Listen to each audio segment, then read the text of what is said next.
বিশালগড় রাউতখল এলাকায় মাধ্যমিক এবং উচ্চ মাধ্যমিক পরীক্ষার্থীদের আগাম শুভেচ্ছা জানালেন বিধায়ক সুশান্ত দেব। তিনি বলেন, পরীক্ষার্থীদের কঠোর পরিশ্রম ও নিষ্ঠা সাফল্য এনে দেবে। আমরা সবাই তাদের পাশে আছি। এছাড়াও তিনি পরীক্ষার প্রস্তুতি নিয়ে শিক্ষার্থীদের উৎসাহিত করেন এবং তাদের স্বাস্থ্যের প্রতি যত্ন নিতে বলেন। বিধায়ক সুশান্ত দেব আরও বলেন, এলাকার শিক্ষার্থীদের জন্য পরবর্তী সময়েও নানা ধরনের সহায়তা প্রদান করা হবে। Bureau report, Dharmanagar news online. কর্মসূচি পালন করা হচ্ছে।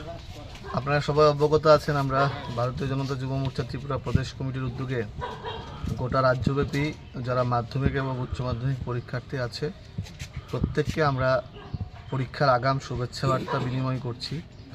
তো সেই সুবাদে আজকে আমি এলাকার বিধায়ক হিসাবে এবং যুব মোর্চার উদ্যোগে যে কার্যক্রম, সেই কার্যক্রমকে সম্পন্ন করার জন্য বিশালগড় বিধানসভার 50 নম্বর বুথে পরীক্ষার্থীদের বাড়ি বাড়ি গিয়ে আগাম শুভেচ্ছা বিনিময় করি এবং পরীক্ষার্থীদের পরীক্ষায় যেন ভালো রেজাল্ট হয় সেই আশা ব্যক্ত করি।